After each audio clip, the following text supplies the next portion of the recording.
Just now I so figs കേട്ടോ. റോഡില് ഒരു വലിയ മരത്തിന്റെ താഴേക്ക് ഫിഗ്. നമ്മൾ എത്ര പൈസ കൊടുത്ത ഈ അത്തിപ്പഴം മേടിക്കണല്ലേ.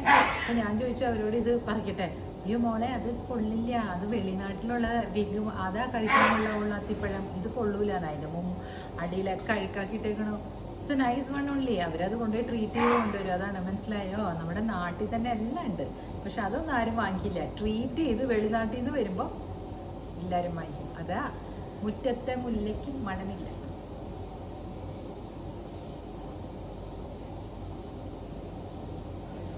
ഓഫാക്കിയില്ലേ?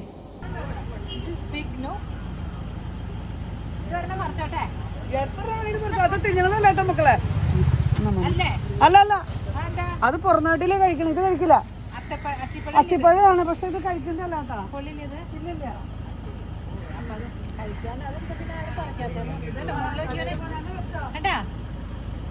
Looks nice.